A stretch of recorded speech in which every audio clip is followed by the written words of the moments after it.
1994 that saw the loss of Ayrton Senna when he crashed at this section of track. We're looking at the track map at the moment, and after the finish line, that's that first chicane we were looking at. Down towards the first segment at sector 1, you see that's just after the Villeneuve chicane that was also added in for 1995, and then on around the lap. It's a track, John, that demands good traction and good horsepower. They're on full throttle for about 65% of the lap, so engine power is crucial here. Yes, you've got to get the traction initially. There's no point having the horsepower if you can't get the grip, but essentially now with traction control that's been in part eliminated. But it is still a power circuit, and if you've got the power you can drag the downforce, and that's I think what's really hurting McLaren. They haven't got the power, but they're putting the downforce in the car to try and get the lap time.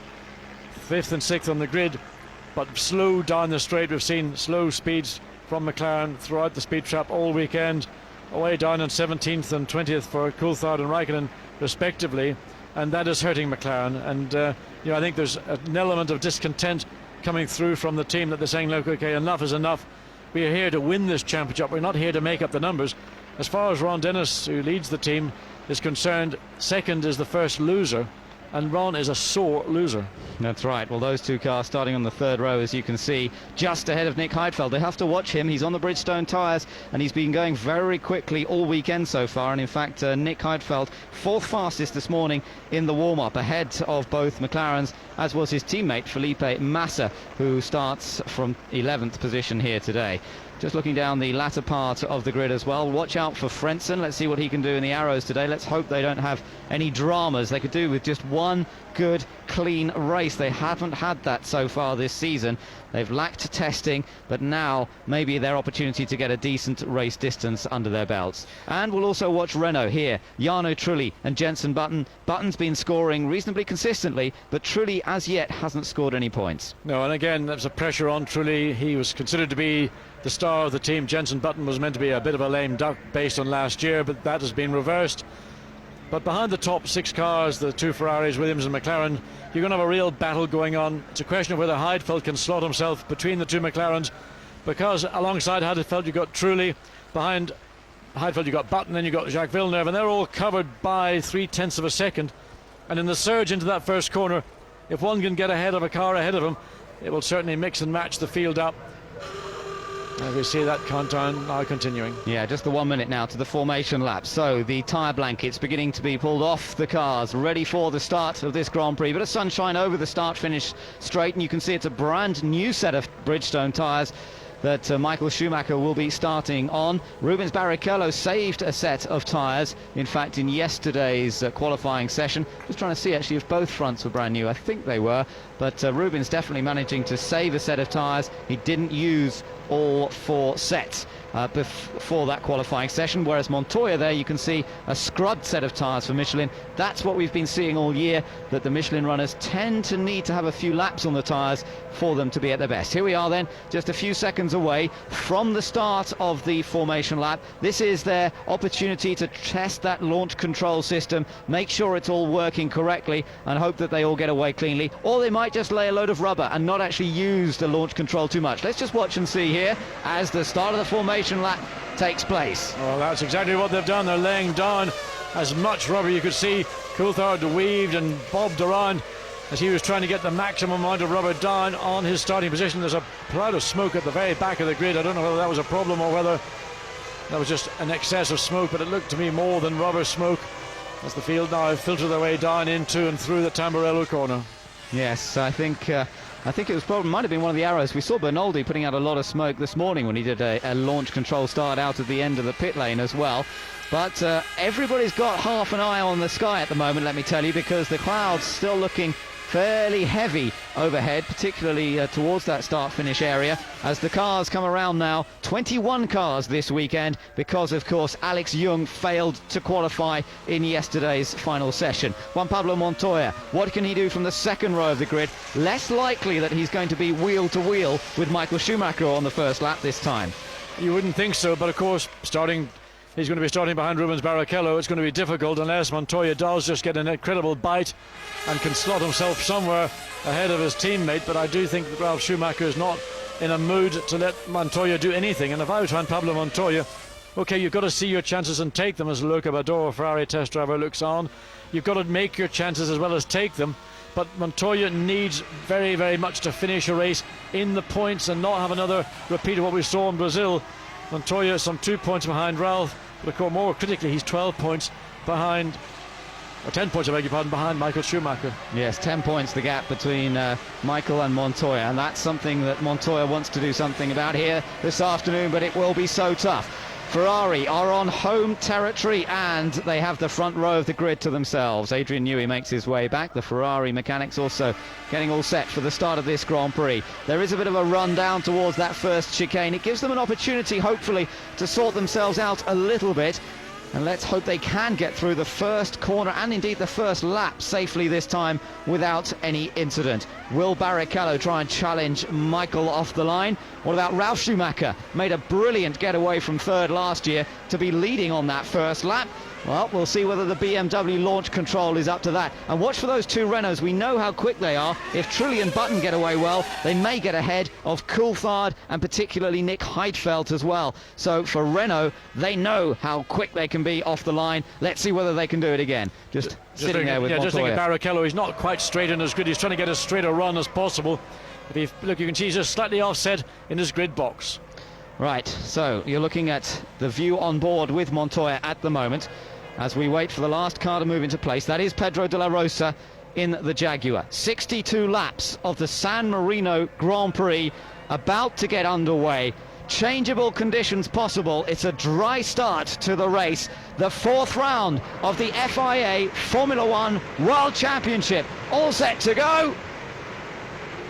And they're away. Michael Schumacher gets a good getaway. Barrichello trying to block Ralf Schumacher, but Ralf has got away into second position. And Montoya's trying to defend from the McLarens behind him. And Montoya slots into fourth place. Great start once again for Ralf Schumacher. And one of the two Renaults we couldn't see whether it was Button or Trulli tried to force his way past the McLaren. He got forced back and McNish is out. Alan McNish out by the side of the track, and that looks like some sort of mechanical problem as Michael Schumacher leads. Ralf just locks a wheel under braking into tow. So the two Renaults running around together, and look at Heidfeld and Felipe Massa there together in the two Saubers. So Heidfeld made a very poor start, basically not away as well as he would have hoped. The two Renaults did get an advantage over the two Saubers.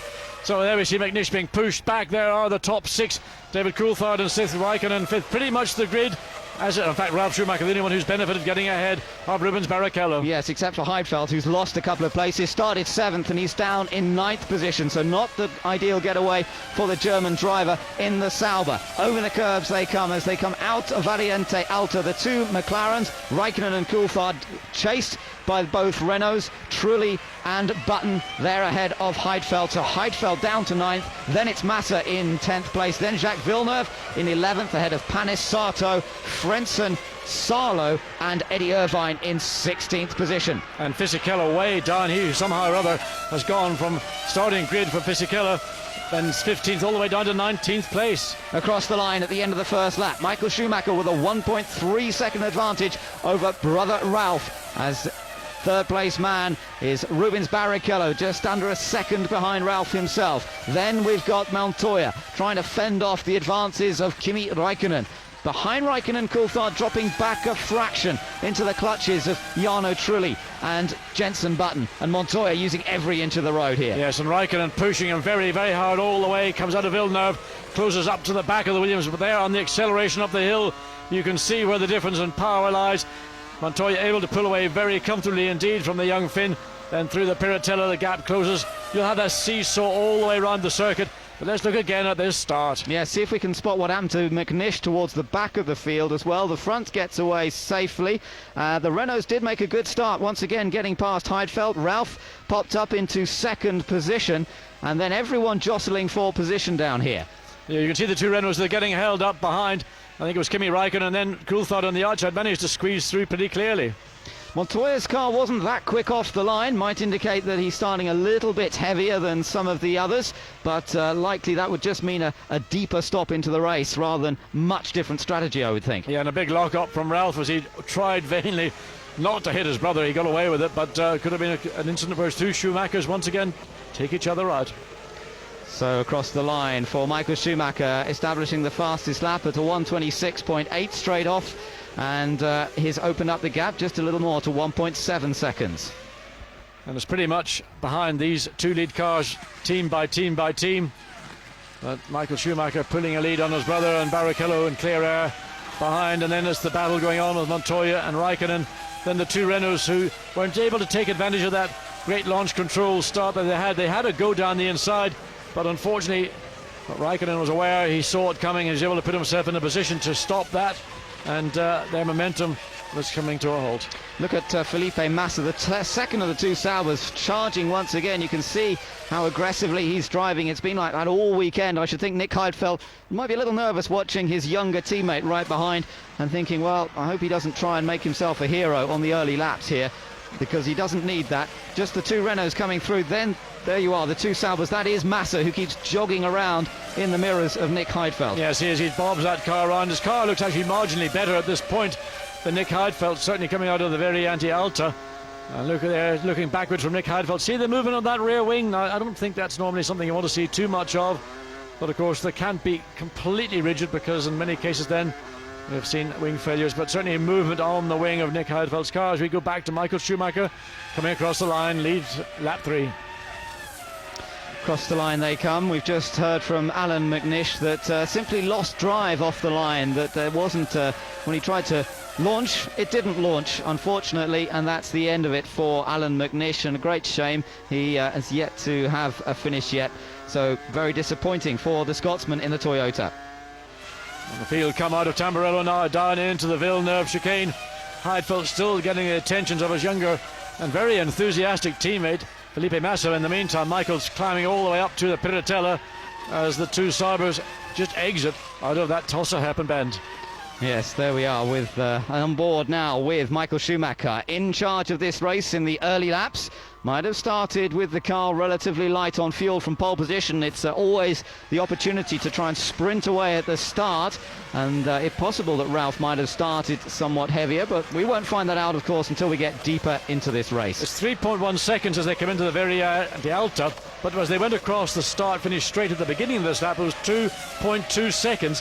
So the pace of Michael Schumacher, particularly in that middle section of the circuit, is blinding, and there's no answer Ralf Schumacher currently has.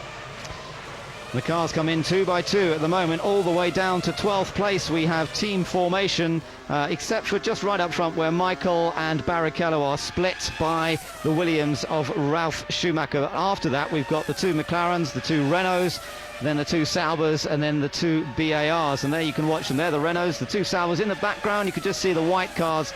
That's Jacques Villeneuve and Olivier Panis running in 11th and 12th. Frentzen is in 13th place. Sato 14th. Mika Salo in 15th. Then it's Bernoldi 16th. Fisichella in 17th. Irvine 18th ahead of Webber 19th. De La Rosa, our final runner, in 20th position. Well, this group of cars, it's all basically being led by David Coulthard, Jarno Trulli, Jensen Button, Nick Heidfeld, Felipe Massa, and David Coulthard dropping away from his teammate Kimi Raikkonen. And this, we're on now lap 5 as we go back on board with Michael Schumacher. And look at how the gap has opened up a little bit by little bit over the last few laps. It was 0.4 of a second on lap 2. It's 0.9 of a second now on lap 4. And of course, Michael Schumacher, fastest man on circuit. Looking at the battle here for 15th position, the white and red car, Mika Salo in the Toyota, and he's coming under increasing pressure from the orange arrows of Enrique Bernoldi. And he's being followed by a thoroughly, I'm sure, depressed and demoralised Giancarlo Fisichella in one of his 2 home Grand Prix, and Fisichella not able to really respond. Eddie Irvine behind him, Webber, and then De La Rosa, the last of the field. Well, there is Alan out of the car, back in the pits, and what a disappointing way to start the San Marino Grand Prix, not even getting off the line with a drivetrain problem. Toyotas have run very reliably, we have to say, in the first few Grand Prix of this year, and I suppose the reliability issues have to catch up with them sometimes. Yes, it is a part of Formula One, and the dream start to their career. And there we see on 4 there Takuma Sato, and that is a retirement by the looks of things. Sounds like a gearbox problem or the hydraulics.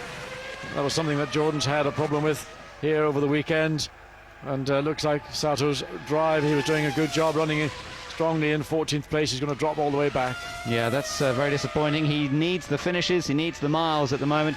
The very talented young Japanese driver, but he does need to get a few race finishes under his belt to increase the confidence. Looking at the leaders coming through now, Montoya still running in 4th place. There's Kimi Raikkonen in 5th position in the McLaren Mercedes, staying pretty well with the Williams ahead of him, both running on the Michelin tyre. Sato's made it back into the pits. Standard to change the tyres anyway, but it's some sort of electronics, or maybe, as you said, John, a hydraulic problem that's causing trouble for him. And I think Felipe Massa, I'm just looking down, I thought he might have sneaked past, but he's not. He is still behind Nick Heidfeld, and this battle between the two Sauber drivers every bit as intense as we see within Williams, Ferrari or McLaren. Yeah, this is the battle of the race at the moment, I have to say. Massa very close behind his more experienced teammate, but finding a way through, and particularly finding a way through safely without risking both cars, might be extremely difficult. So Massa chasing, hounding all the time, but I would say, John, perhaps unless he can make something happen in the next lap or two, perhaps he should just ease off a moment and wait to see what develops over the next few laps. Yes, he can. He's got Jacques Villeneuve behind him, and that's just only 1.3 seconds, so he can afford to back a little bit, but not back too far, because if Villeneuve gets the sense that Massa might be just relaxing a little bit, then it'll give Villeneuve the momentum and impetus to move forward, and further trouble left front wheel coming off on the Jordan. So we thought it sounded like a hydraulic problem when he came into the pits, but now taking off left front, and it seems that he's been in the pits now over a lap. And further disappointment for the Jordan team, who really had hoped by coming to Europe and circuits like Imola, the reliability factor had been balanced pretty well in their favour. This one certainly not working for them.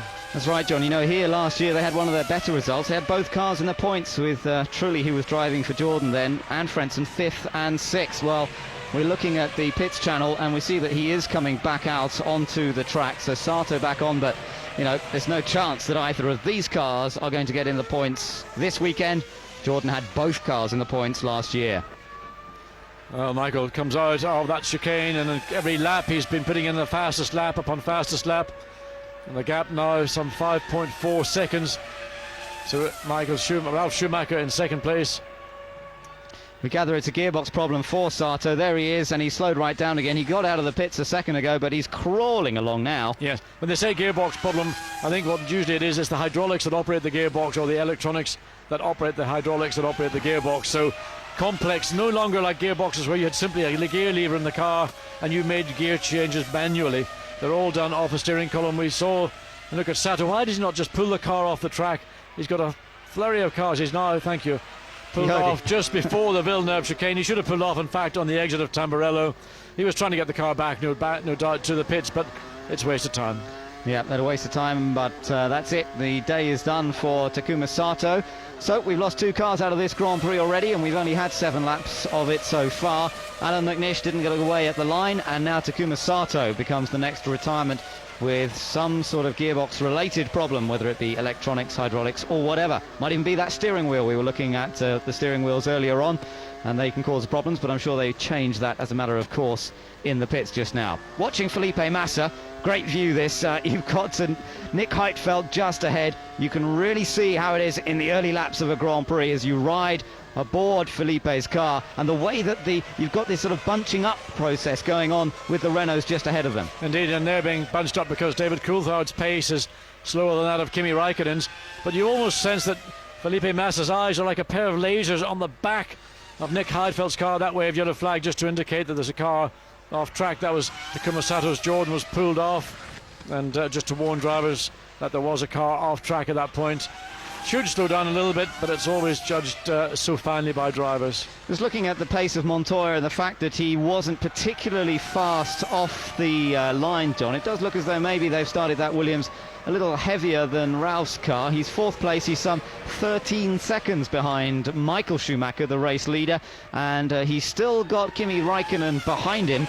But Montoya not able to maintain the pace of Ralf Schumacher and Barrichello ahead, so he may well have a slightly heavier car at this stage. Yes, and he's some 6 seconds behind Rubens Barrichello in that 3rd place, and Raikkonen once again beginning to run down to Juan Pablo Montoya, and David Coulthard some further 4.3 seconds behind the young Finn, and then behind Coulthard you've got this 6-5 car train with Trulli, Button, Heidfeld, Massa, and now Jacques Villeneuve trying to join into their game. Yeah, Villeneuve's about another 2 seconds behind this battle, but it is more promising from BAR Honda, with their cars running in 11th and 12th places. Frentzen in 13th place is about 2.4 seconds behind Panis and running fairly consistently there. Bernoldi has moved up, by the way, in the course of this race, because he's now into 14th position. We saw him behind Salo a little while ago. Well, he has got ahead of him now. And in fact, Enrique Bernoldi is just behind his more experienced teammate Heinz-Harald Frentzen in 13th place. That's right, so look, Arrow's hoping to get both cars to the finish here today. Some more great onboard shots here as we travel around this 3-mile track aboard the Formula One cars as they battle for position. And Michael Schumacher setting a new fastest lap at 1:26.183. So still pulling away bit by bit from his brother Ralph in the Williams BMW as this battle between the Renaults continues to hot up. It's Jarno Trulli, the Italian, who heads this particular queue. Englishman Jenson Button right behind him, and we look at the leader now. That's the gap back to second place man Ralf Schumacher. Well, 7 seconds as they came across start-finish line. It's up to 7.7 seconds, and Rubens Barrichello now just within a second of the German for that battle for second place. Just looking on board here with Ralf Schumacher. Notice how that rear wing isn't shimmying. Like when we saw the onboard picture on the Sauber, we saw that little sideways shimmy. No sign of that at all on the Williams BMW. No, I thought what we saw on the back of Nick Heidfeld's car was probably excessive. There has to be a certain amount of movement. There's no such thing as a rigid rear wing. Trying to listen up on the radio. Fairly brief communication as he came past the pits there. Just a quick burst as Ralph went past the Williams pits. The best place to send your messages. Of course, this is a hilly circuit, and some parts of the circuit maybe radio reception not as good as when you're in front of the pits. So we have had 10 laps completed out of the 62 due to be run, and still this battle going on for what is 7th position is probably the most entertaining on track currently, with Jarno Trulli, Jenson Button following his every move, shadowing his wheel tracks. And I don't think Jarno Trulli's likely to make a mistake, but Jenson's certainly not going to relieve the pressure on him. He's got to watch out anyway, because Nick Heidfeld very close behind him, and Felipe Massa, perhaps the most dangerous of the bunch, the novice driver, but very quick here. A winner in the Euro Formula 3000 Championship around this Imola track. He loves the place, enjoys banging it over the curbs, as we've seen all weekend, and he's looking feisty. But the problem here in Imola is you've got short straights, slow corners such as Acqua Minerale. Anywhere quick you can't get close to a car, and consequently you're always having to play throttle on, brakes on, backwards and forwards, backwards and forwards. We see Trulli just edging marginally slightly ahead of Jenson Button. That just happened. A driver needs sometimes just to catch his breath, then maybe try a further surge to run up to your, happens to be his teammate in this instance, the car ahead of you. If you get stuck, as we're seeing these 4 cars now running one behind the other, you just get sort of transfixed into a given speed, and you will never ever pass that car ahead of you. There is our race leader then. Michael Schumacher goes through, and the gap between himself and Ralph up to 8.8 seconds as they crossed the line a moment ago to complete 11 laps. There is Rubens Barrichello, and the gap between those has narrowed slightly. Rubens hunting down the younger of the Schumacher brothers. Yes, under a second as they came across the line, and visually, well, it's under a second as well. And the Ferrari, seemingly as the fuel loads burn off, and the tyres also, they're now on lap 12. So if we're going to see a 2-stop strategy in this race, the teams are approximately halfway through what will be their first stop. So Rubens Barrichello and the Bridgestone tyres and the Ferrari seem to be gaining on a mixture of Michelin, Williams and BMW. Great shot through the Variante Alta as they flick direction change from one way to the other. Ross Brawn watches the proceedings. Another great view here on our interactive coverage. Digital F1 right in the middle of the action, and you're riding behind the front wing here of Rubens Barrichello. Listen just how close that 7-speed gearbox is. It's almost like a motorcycle, the sound you get from the engine, from that onboard system. And across the line again, 0.7 of a second, gained a tenth of a second in that lap. But the gap still going out to Michael up front. 9.7 seconds now, the gap between the race leader, and he's just set a new fastest lap. Michael Schumacher at a 1:25.677. And not only that, he's actually got the ultimate lap. He's got the fastest in each of those segments. So Michael Schumacher continues to extend his lead over his younger brother. It's now just under the 10 seconds, 9.7.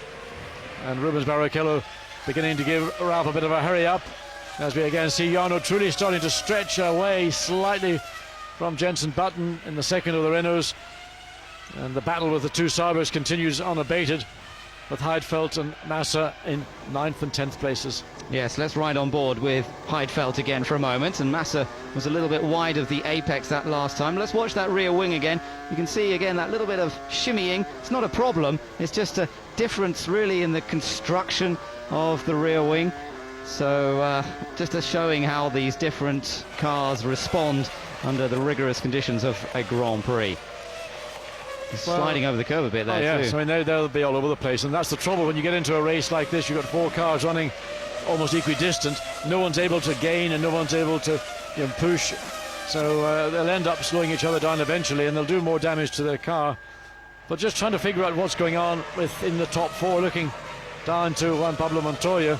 I mean, it's inconceivable in my view that they would set him out in a one-stop strategy, but maybe the reason that we're seeing Montoya running in 4th place, some 20 seconds behind Michael Schumacher, is because Michael is on a two-stop. And could it be that Williams are taking the biggest punt of the weekend and sent one of their cars on a two-stopper, the other on a one-stopper? Well, that would be quite something if Montoya was on a one-stopper. He's quite a long way down, as you can see now, 20 seconds behind the race leader. The fact is, it's quite a short pit lane here, and if you get to just a little bit more than Michael's got now, you need about 21, 22 seconds advantage over somebody to be able to come in and get back out in front of them. It's a different story here to the last race in Interlagos, where a long pit lane meant you lost quite a good deal of time coming through the pits itself. Yeah, it's an important pit lane here, but the trouble is it's also very narrow, and the speed limit, of course, like every circuit, has got to be rigorously obeyed, but it is one of the shorter pit lanes in the Grand Prix fields, and it does allow teams therefore to have a wider latitude in terms of what they might think about. But the problem always been here, and since the circuit has been altered, it has been about brakes, that the brakes take a hammering. They never really get a chance to recover. You're braking heavily from high speed into the chicane just prior to start finish, then you accelerate up to 185 miles an hour, and then it's hard on the brakes again as you go into the Tamburello, and the brakes never get that moment just to relax. Well, interesting to see whether that happens. You have to say, looking at the lap times, Ralf Schumacher lapping in the mid 126 bracket, the 1 minute 26, but Montoya consistently about half a second slower than that. Now, we know that in their driving abilities there's not half a second difference between them. They've always been very evenly matched, these two, so it certainly indicates Montoya's car is a fair bit heavier than Ralf Schumacher's car at this point in the race.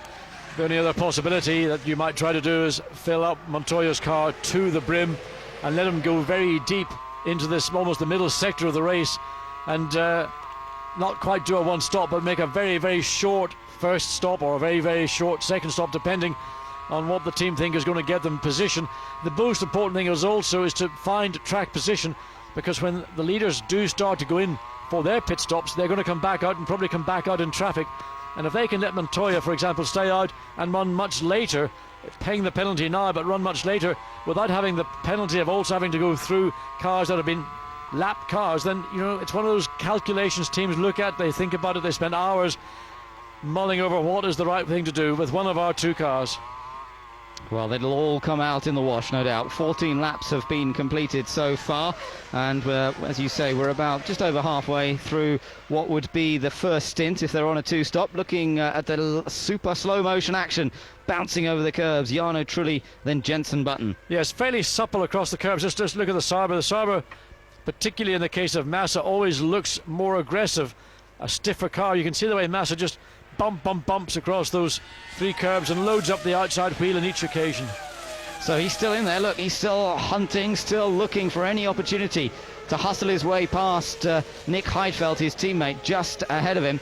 But so far he hasn't found that little gap that he requires, or managed to encourage a mistake out of the German just ahead of him. And there's much the same story with the two Renaults running in tandem at this point in 7th and 8th places. Don't forget the McLarens are still running 5th and 6th. behind Montoya in 4th position, but nobody can seem to do anything about Michael Schumacher running away up front at the moment. 10.6 seconds his advantage, and Michael once again faster on the next lap. On the first segment, looks as though he's going to put in another very quick lap now.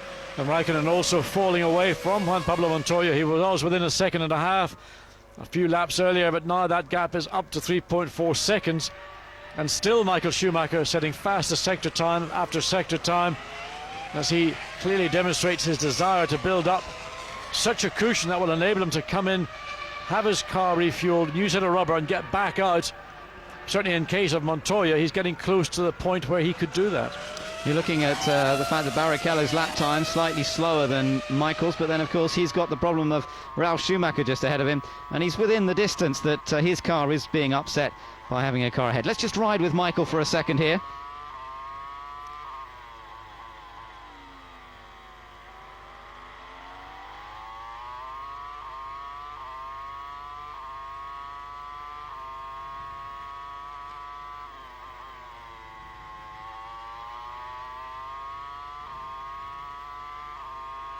Down towards Acqua Minerale, and you're right about that gear change, John. It's so crisp, isn't it? This new gearbox, it's a newly developed gearbox especially for the 2002 Ferrari, and the change is so fast and so crisp between with that V10 engine. Now into the pits, Nick Heidfeld. This is a relatively early stop then for Sauber, coming in on lap number 16. It looked like a routine stop. Interesting to see that. Well, it may again just to give Nick Heidfeld the chance to get out of sync. This battle that's going on, it's really going nowhere. Two Saubers stacked up behind the two Renaults, and it seemed to me Nick Heidfeld dived into the pits rather unexpectedly. Maybe Heidfeld felt that he could do something, and but of course he's got a radio, but if the radio communication isn't going on between the driver and the people in the pits, so Heidfeld, by doing what he thought maybe was necessary, might have cost himself time in the process.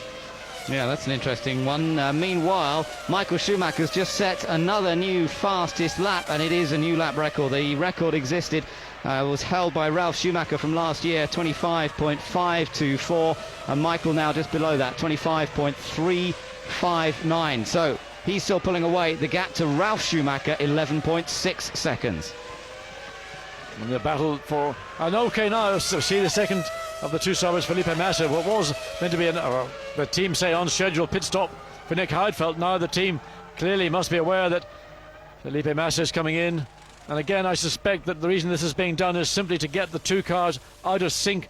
They're capable of running quicker than the two runners ahead of them, but clearly they've realised on lap 18 there's nothing they can do to get past them on the track. So if you can't get past them on the track, alter your strategy, bring the cars in early, get out of sync, and then when those two Renaults make their pit stops, hopefully you'll have made up that time that you've been effectively losing running behind them and more, and get ahead of the two Renaults. Yes, well, Massa comes back out again. They're making an early stop. It may only still be two stops for those guys, but as you say, just using the timing here to bring them in slightly earlier than some of the others. Michael Schumacher then, here he comes, completing another lap. That's 18 completed by him. As we look through the list, it's Ralf Schumacher second, Barrichello in third, Montoya in fourth, then Raikkonen and Coulthard, Trulli, Button, and then the first of the Saubers coming back out again. I think he will have rejoined well, we'll have a look and see when he's come past the line once again in just a moment. Interesting just to watch what happens to the two Saubers now they're back out. Heidfeld, of course, that pit stop cost him heavily, drops all the way back down to 16th. We have to wait and see for Massa where he has fallen back to, but if they're not in traffic, I think Felipe Massa looks like he's got pretty much a clear track in the minute to see whether he can start really getting on with the programme. Certainly in that second sector he's indicating that he can, because he's just done his first personal fastest through that sector, and we wait to see when he comes across start-finish line whether he can achieve that as well. Massa's dropping down, we see if he's 13th. Will he remain in 13th? I think he will, yes. He's ahead of Salo on the track, so Massa rejoins in 13th position, having made his pit stop. Heidfeld a bit further down than that because the team was not quite ready for him, so he lost a bit more time. He's now down in 16th position. Michael Schumacher, so just lap by lap, trying to eke out that advantage. A fastest middle sector again here for the 4 times world champion and 3 times winner at this race in the past. Here he comes out of that final corner over the curb. You remember a few years ago, John, Mika Hakkinen had the lead of this race, lost it over that curb and went into the pit wall. That was a bit of an embarrassing very one. Embarrassing, and Mika, one of those days when it just didn't work for him. But Michael Schumacher very shortly going to catch up to the last of the runners at Pedro de la Rosa and put de la Rosa down 1 lap, and that's within the space of 20 laps of this Grand Prix. So the 2 Renaults coming through now without the attentions of the Saubers behind them. Jensen Truly still in 7th place, Button in 8th, and we'll see whether they, with that bit of space, I wonder whether Villeneuve will catch up to the back of these 2. He's still there, Jack, running in 9th position. Yeah, it looks to me as if Villeneuve is running about where he should be. I don't think he's got enough pace to move forward to the 2 Renaults, but what is going to be interesting is that once Michael starts to catch up to Pedro de la Rosa, he's got Webber ahead of him, Irvine not very far ahead of him, then Fisichella and Salo, those 5 cars. Will Michael Schumacher and Ferrari make a decision to make what we would call an early pit stop once again to avoid the problems of having to get through traffic, slow traffic, on a circuit where it may not be easy just to maintain the momentum, the pace that Michael Schumacher has shown us he can do when the track's been clear. Now, there's been a problem for Nick Heidfeld. You remember we saw him in a moment ago. Well, I have to tell you, he's come back into the pits. We're watching Montoya, but there is Nick Heidfeld. The fuel didn't go aboard properly, so poor Nick Heidfeld, who qualified 7th, looked set to score points here this afternoon, despite a rather poor getaway initially. Well, now I have to say the likelihood of scoring points has pretty much disappeared with that extra stop. Well, Super Nick is not going to be super happy. A disappointing day, lost momentum at the start and wasn't able to maintain that 7th grid position he had. The 2 Renaults got ahead of him, and then he was under pressure all the way from his young teammate as we... We've got a yellow. That's because Fisichella's off at the side of the track, John. I don't know whether he's gone off. It's actually just down here. Yeah, we're looking to see that car. There's no, it's not. That's he's pulled off on the right, I think, and it may just be a mechanical problem, or perhaps he lost it coming out of the chicane. I think it's been a mechanical problem. In fact, that's where he stopped during the weekend with a hydraulics problem, again gearbox related. So the Irvine, Mark Webber running between the 2 Jaguars. Fantastic for Minardi and for Mark Webber. But what must Jaguar be feeling? Now, Michael catching the back end of the field now, John, coming up to De La Rosa, Webber and Irvine. I wonder whether he's going to carry on picking his way through here, or whether Ferrari will decide this is a good opportunity to bring him in for his first stop so he doesn't get held up. The leader obviously has it easier going past people, but it's still not easy. Meanwhile, let me tell you that Renault seem to be getting ready in pit lane and are preparing for a pit stop of their own. So one of those 2 cars, either Trulli or Button from 7th and 8th, due to come in. Blue square on your screen that indicates blue flags being shown to those 3 cars ahead. Pedro de la Rosa will have to move out of the way pretty quickly. Michael Schumacher will run him down. It's difficult for de la Rosa because the gap is, and Michael now will expect de la Rosa to get out of the way. If he doesn't, he will be in trouble. Well, he didn't get out of the way, and he should have done. Well, the yellows were just there, of course, John, and so Michael couldn't have overtaken at that point, but as soon as they're out of the yellows, de la Rosa moves out of the way. So that will have cost Michael Schumacher time. He will have lost maybe a second or so because of that situation with the yellow flags and the blue flags. They then dive down now into the Acqua Minerale. Well, Webber will be quite happy about that because it's taken a bit of pressure off from De La Rosa. Now, this was Fisichella pulling off a second ago. Yeah, same part of the track he pulled off in practice, and one would be, I think, fairly accurate in suggesting there was a mechanical problem, and probably one similar to that he was afflicted by in qualifying when he had to run and jump into the spare car. So he becomes our 3rd retirement of the day, joining his teammate Takuma Sato and Alan McNish, who went out right at the start when the car refused to get off the line, unfortunately. Michael Schumacher now closing on Mark Webber, who does a great job there of moving straight out of his way and letting the leader through. So no time lost for Schumacher. 12.8 seconds his advantage last time around. And good work from Mark Webber, because he can try vainly, I suspect, to follow in Michael Schumacher's footsteps. Certainly the Minardi was pretty quick down the straights in some of those sections we saw. Midway was 13th quickest, 303 kilometres against the 308 of the Ferrari, and hoping that he can maybe get sucked along and be drawn up again. Those yellow flags being waved down where the car of Fisichella has been removed. I don't know why they're still waving the flags. Well, the car is still at the side of the track. That's why Eddie pulls over to the right, lets his former teammate go through, and good job from Irvine as well. Yep, he makes sure that Michael gets through cleanly without a problem. Michael did lose about a second on that last lap. You're about right there, John, when he got held up slightly because of the yellows down on the exit of that chicane. 11.8 seconds his advantage over Ralph last time. Got Jenson Button. No, Pisser. Yes, it is. Trulli. Yeah, it's Jarno Trulli into the pits. So Jarno making his stop. He comes in from 7th. This could give Button a little opportunity. If he can put in a couple of quick laps here, 7.8 second stop for Jarno Trulli, good one. If he can put in a couple of quick laps, Button might be able to gain a position relative to his teammate. And I'm sure that the Englishman will be pushing extremely quickly. In fact, he's just set a new personal best time in that first sector, Jenson Button, now that he's got a little bit of clear air ahead of him. And Benoldi into the pits as well. So the first of the two arrows running, he was running in 12th place directly behind.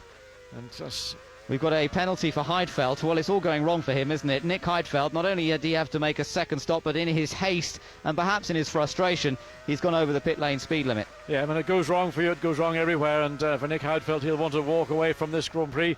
Now the Renault team preparing for Jenson Button to come in. Button pushing clearly very hard and all the sectors because he's put up personal bests in the first, personal best in the second. Of course, that he can't do that in the third one because he's going to come into the pit lane. But nevertheless, once he's been clear of Jarno Trulli, who he was running behind, he's been able to up his speed. And in fact, we're looking all around the field. Kimi Räikkönen still some 5.4 seconds behind Montoya in that 4th place. And Jarno Trulli, of course, he's been into the pit, so we have to wait and see where he will filter back into the field. Button into the pit lane now. Yes, and well, what a shame for Nick Heidfeld. Here he is pushing hard, but the race effectively all over for him now that he's picked up a penalty as well. In the pits there is Jenson Button then having his fuel stop. Now will he get back out ahead of his teammate Jarno Trulli? Trulli's just coming through the last chicane at the moment, and he will get out ahead of him. And the pit stop's identical time, 7.8 seconds. Trulli's got the run into Tamburello, but he's not close enough. Jenson Button has moved forward. So that last lap, when he had the opportunity to really get in 3 good strong sectors, have worked for the Brit, and he's now 1 place ahead. Great stuff. That is what Formula One is all about, making the most of your opportunities. That's what Jenson did. Well, somebody else who's making use of his opportunities is Montoya. Haven't talked about Montoya very much, but suddenly he's gone fastest in that first sector. Once again, Michael Schumacher, another fastest race lap, 1:25.183. But Montoya suddenly coming alive in that first sector, whether he maybe got the benefit of a tow from somebody, we don't know. Little sector time, nothing unusual, just a normal time through that, but suddenly the times come from nowhere. Yeah, so Montoya, keep an eye on him, but he is some 27 seconds off the leader now. But Ben, he's also now gone fastest in that third sector, a 25.566. Now that's just about 0.4 of a second slower than race leader Michael Schumacher. Whether it's because the fuel load on Montoya's car is now at a level where he's able to run harder, he can push harder. Remember, if you're doing a one-stop strategy in this race, you're going to be very, very heavy on fuel. You've got to be very gentle, easy on your brakes. You can't use the brakes to their full effect because otherwise you'll wear the things out. We've seen all weekend how much carbon dust has been coming out from the front wheels in particular, under braking from high speeds. Michael Schumacher's really pushing hard at the moment. We've just seen these two, Ralph and Rubens Barrichello, who are 2nd and 3rd, getting past Nick Heidfeld. But the positions see Michael now on a very quick lap. It looks as though he's going to set another new fastest lap on lap number 24 out of 62. And further on, we can see a number of people still to make, well, all these guys up front still to make their first pit stops. Schumacher leading them across, and he's into the 1:24 bracket. Yeah, 1:24.730. That was a stunning lap from Michael Schumacher. By far and away the quickest lap. He pulled out 0.4 of a second on his previous fastest lap, and his previous lap, so the one that he just now recorded, was about a 25.3, 25.4. So stunning lap from Michael Schumacher. And remember, obviously you're responding to the pace. Montoya picked up pace on that last lap. Once again, got personal best in the first sector. Nothing special in the second and third. So Montoya responding in this 26th lap of 62. Michael's got some clear space ahead of him at the moment. The next car that he'll have to lap is Felipe Massa, but he's down at the Variante Alta already as Michael turns into the second part of Aqua Minerale. So he's got a lap or two here to put in some quick laps without getting into traffic again. This is where Michael Schumacher really is so outstanding. He's able to push. We're now about a third of the way into the race. He's pushing every lap, every sector is coming up purple on our computers, and he's got the reserves and the car to give it.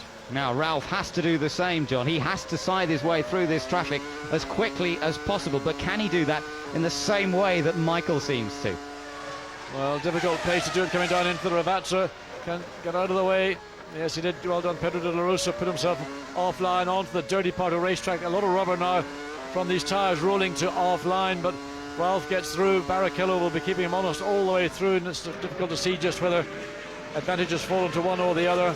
If Barrichello could swip, no, basically the same distance.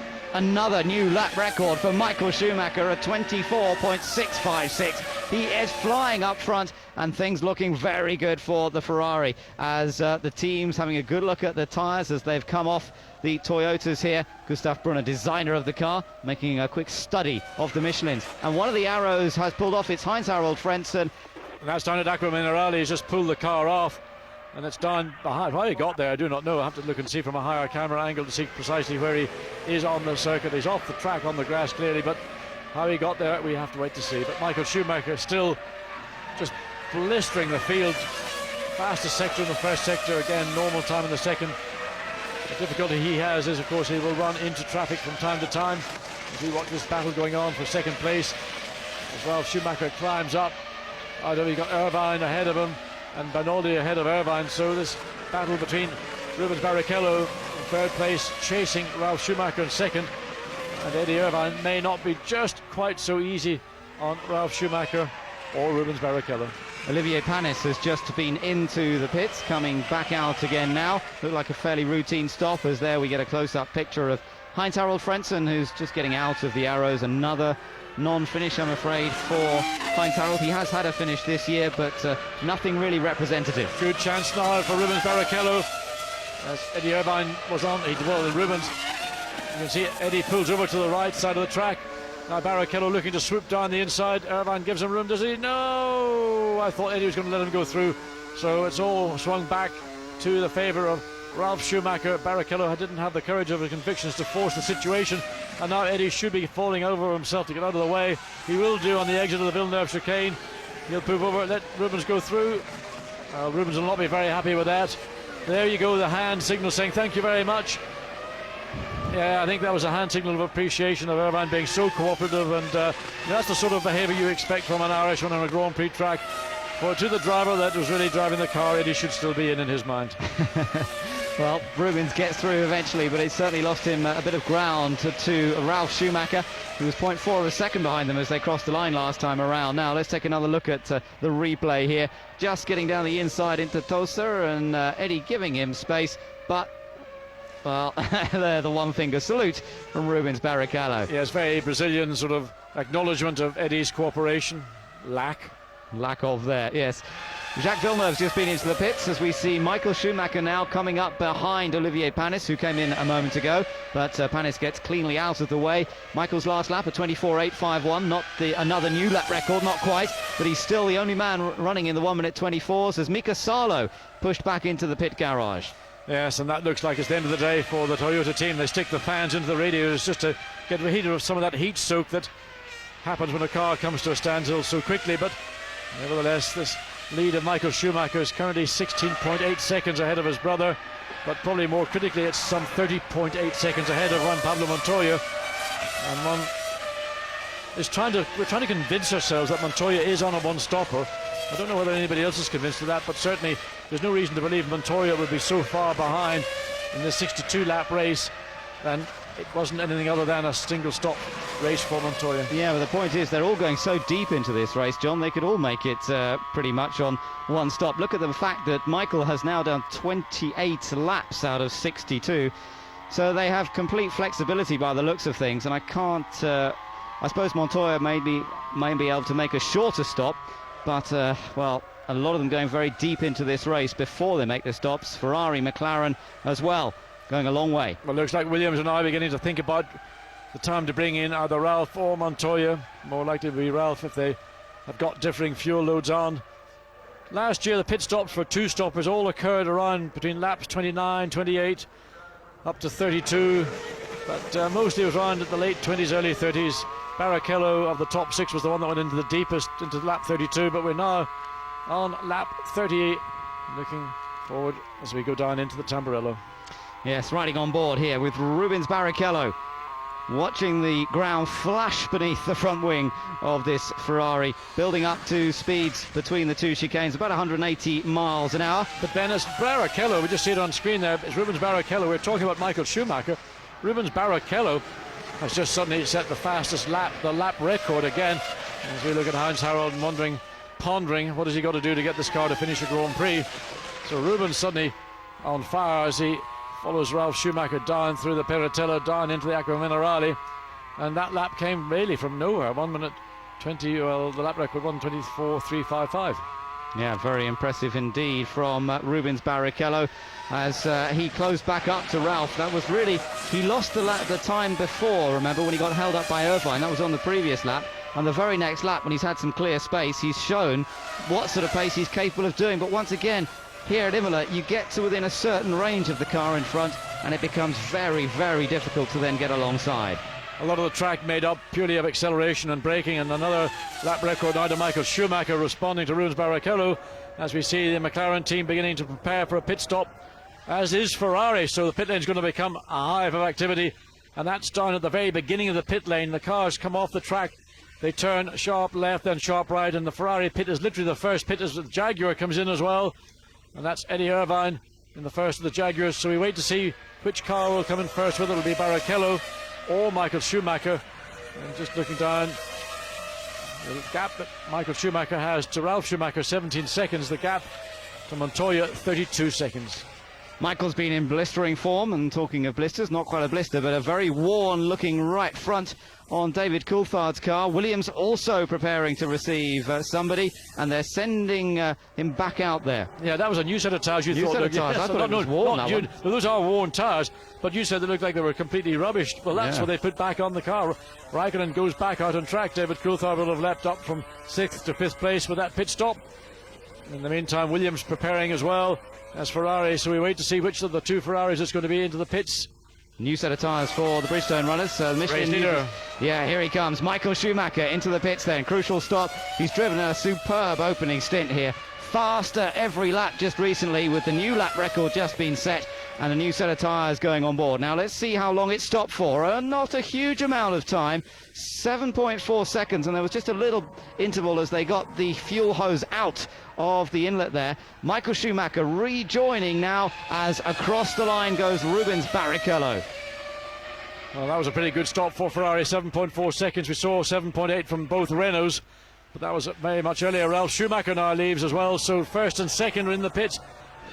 Barrichello will have taken the lead. Michael Schumacher will be second. Ralf may or may not join me. We'll look to see where Juan Pablo Montoya is.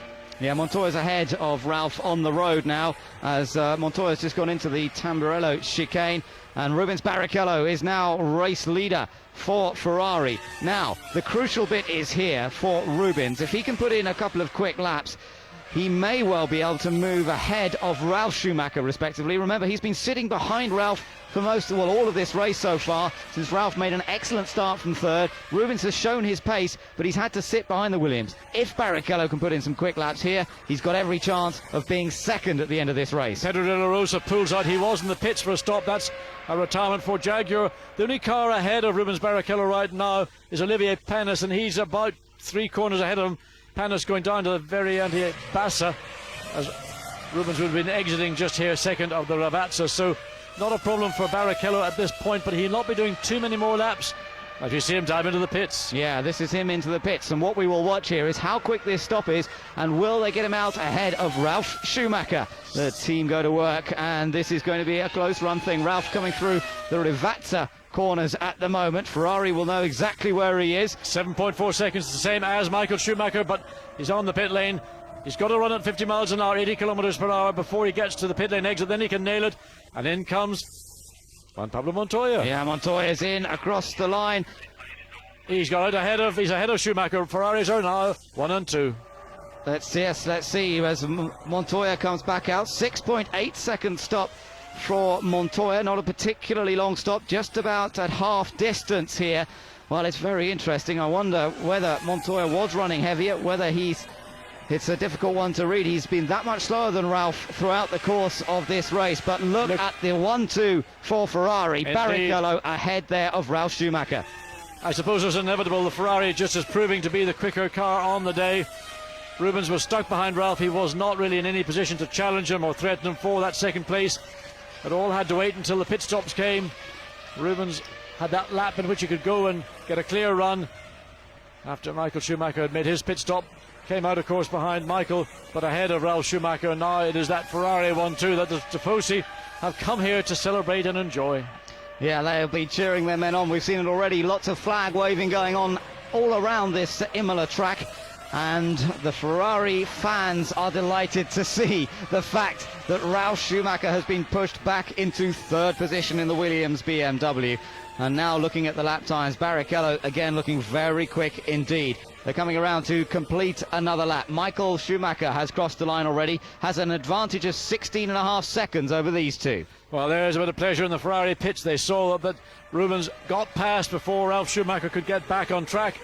As we go back to the race leader, Michael Schumacher, with a 16.5 second advantage over now his teammate, and brother Ralf Schumacher is a further 2.3 seconds behind Barrichello.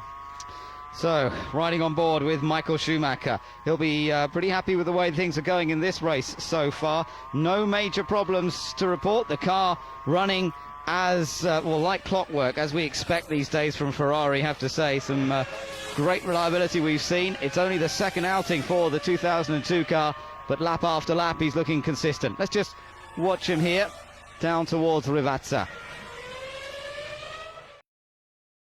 Confirmation from the pits, in fact, that what we suspected was the problem for Fisichella has been confirmed, and that was a hydraulic problem which no doubt was related to the gearbox. A similar problem for Takuma Sato, and another sad day for the Jordan Honda team. And I'm sure Eddie Jordan will be wondering what has he got to do to get these two cars not just to the finish of a Grand Prix, but to finish in the points. He will be desperate to get off that 0 point that he and his team currently are on. This is David Coulthard's pit stop being planned. They've gone a long way. Yes, he has gone very deep into the lap 30. Is on coming in lap 35, in fact, so just over half distance he's gone before that pit stop has been made. David Coulthard was running in 5th place behind Montoya. Raikkonen was only 11 seconds behind him, so David will drop back, obviously, into 6th place. And in fact, he will be in danger if he's not careful of Jenson Button. Jenson Button, if McLaren cannot get David Coulthard in and out very quickly, will be under pressure from fellow Brit. As Kimi Raikkonen comes round the chicane, he'll now take that 5th place away, but we have to watch and see, is there any sign of Jenson Button in the Renault? Well, yeah, he's not far behind. Look, there's Jenson Button in the Renault coming David up. coming down. It's going to be very close. Button's got the position. He's taken away that place from David Coulthard. Well, there you go. That shows how hard Button's been pushing in recent laps, and he's managed to get ahead of Coulthard. Coulthard finds himself now behind teammate Raikkonen and behind the Renault of Jenson Button. And that will be a real gut blow to David Coulthard, who's not only being beaten by his own teammate here this afternoon, but now he's got to face the prospect of trying to get past Jenson Button in the Renault. We saw the difficulties that both the McLarens had in Brazil to find a way past the Renaults. The speed is very similar in terms of top speed and power, but it doesn't matter how good the chassis is in the McLaren. If you haven't got the momentum to take you up and take you past, it looks like David's going to have a long drive to his next stop. Should there be a next stop? We don't know. We don't know whether anybody's going to make 2 stops, whether they've all changed the plot and gone for a single stop. I think they probably will make a second stop. We saw a similar pattern last year, most of them going to about lap 28, lap 29, and then coming in around the mid-lap 40 region. So I would think we'll see them coming in again around lap 45, 46, most of them anyway, to make a second stop, and we'll see if that can affect things. It's all about being flat out the whole time. Button's proved that. He pushed his teammate in the early stages of this race, just managed to eke out enough of an advantage over his teammate on his pit stop, and he's been pushing ever since then, and that's allowed him to get out ahead of Coulthard. Michael Schumacher, meanwhile, dealing with some more traffic here. Yes, Olivier Panis, who had been lapped previously, but Michael's pit stop redressed that situation, so now Michael once again puts a lap on Olivier Panis, and Panis running in 11th place. So 11th all the way down to 15th of now been lapped. Mark Webber currently in 15th and last place. De La Rosa, Sala, Frentzen, Fisichella, Sato and McNish, those are the 6 retirements that we've seen this afternoon. So Michael now looks very comfortable up front. Let's just watch as we come down towards the Tamburello chicane here. And just watch the ease everything just flows, the timing, everything's perfect. You've got a car that's working, you're working with the car, you're in harmony. And the space, the pace, the speed, absolutely, just this is perfect. We're watching a master at work, as we said earlier on. And the Ferrari, so well suited to this Imola track after their additional testing they put in earlier this season. Had a tough time here last year, didn't get their calculations right with Bridgestone on which tyre to use, but this weekend you have to say they have been the dominant force both in wet and dry conditions. Michael taking that pole position in the last moments of qualifying, and look at this, lap after lap, just ticking off the curves, using all the road, but always very fast. Last time around Barrichello was a fraction faster because Schumacher was lapping a car, but they're so consistent. I think you've also give great credit to Bridgestone, because they came here knowing that Michelin would be very strong indeed. This is a circuit where Michelin won their first Grand Prix last year with Ralf Schumacher. They came from Brazil with a victory again that went against the form. They've dominated qualifying here and they're dominating the race. And as good as Michael Schumacher and Ferrari are, I must give credit to Bridgestone, because they've produced stunning tyres for all their users. Yeah, that's right, John, although there's quite a few Michelin runners behind them in the race at the moment. Top two are Bridgestone users, then of course we've got Ralf Schumacher, Juan Pablo Montoya third and fourth, then Raikkonen, Button, Coulthard and Trulli making out the top 8, all on Michelins behind the Ferraris. And then the next Bridgestone runner in 9th place, that's Felipe Massa, with Jacques Villeneuve some 8.5 seconds behind him, also on Bridgestones. Ralf Schumacher running now in 3rd place, some 5.1 seconds behind Rubens Barrichello, who really moved forward very quickly, getting the advantage on that pit stop.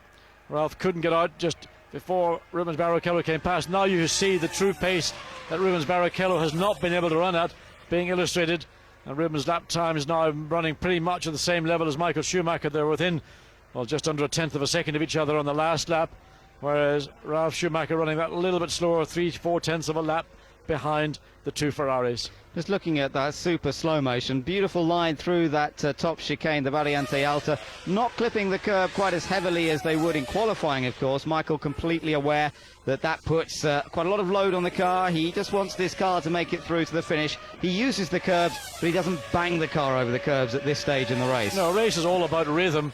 Qualifying is about being frenetic, and there's somebody who is pretty frenetic. Felipe Massa in for the second time. And that's again fairly early. That was coming in at the end of lap 38. So the young Brazilian 2 stops relatively early.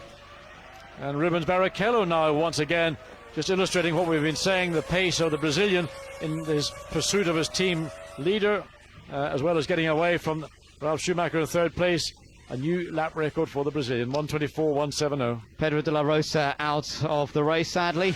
And that means he joins our list of retirements. They are Mika Salo, Heinz-Harald Frentzen, Giancarlo Fisichella, Takuma Sato and Alan McNish, all out of this race. But that new lap record for Rubens Barrichello, what a great job he did in qualifying yesterday, just pipped to the post by his teammate, and now he's enjoying, relishing, having a bit of clear space in this 2002 car. You know, I just think he loves the feel of this car, the way he's driving it, so much confidence. And that fastest lap once again hasn't made much difference to the gap between himself and Michael. It's still some 15.7 seconds. But you never know. There were rumours that emanated out of the Italian press that filtered through to the British press that Rubens was under threat in some senses, that he may be offered a drive with the team next year, but at a very reduced salary. You know, it's amazing how drivers respond to that type of sort of story that's drip-fed, leaked or whatever. And Rubens doing a great job here for the team, running quicker right now than his teammate Michael. In fact, at a slow lap, a second a lap slower than what we've seen from Barrichello. So probably to do with traffic, as we got Jacques Villeneuve, who is ahead of Michael Schumacher. They come out of the Villeneuve chicane, and blue box on the side of your screen indicating that there's a blue flag and blue lights in the car. Jacques Villeneuve backs off, stays on the right hand side, and lets Michael accelerate past, and they'll have a little bit of a chat and a wave, and a bit like jockeys in the Grand National at times. Well, Villeneuve doing a fine job of getting out of the way. He doesn't have to worry because his teammate is the next one on the road, and there's a good 9 seconds between Villeneuve and Panis at this stage, 9th and 10th. Just a note, behind them is Massa in 11th. Then it's Bernoldi in 12th, so the other Arrows is still running. Heidfeld, with his extra pit stops and speeding in the pit lane and all that sort of nonsense, is down in 13th place now, I'm afraid. 14th position for Eddie Irvine, and 15th place for Mark Webber, who has made one stop. He is the final runner at this point in the race, and in fact Jaguar and Minardi at the back of the field here have completed more laps than anyone else so far this year with their two cars. Well, they've both lost a car each in this race. One didn't start because it wasn't allowed to, wasn't qualified fast enough. De La Rosa, unfortunately, also a retirement now.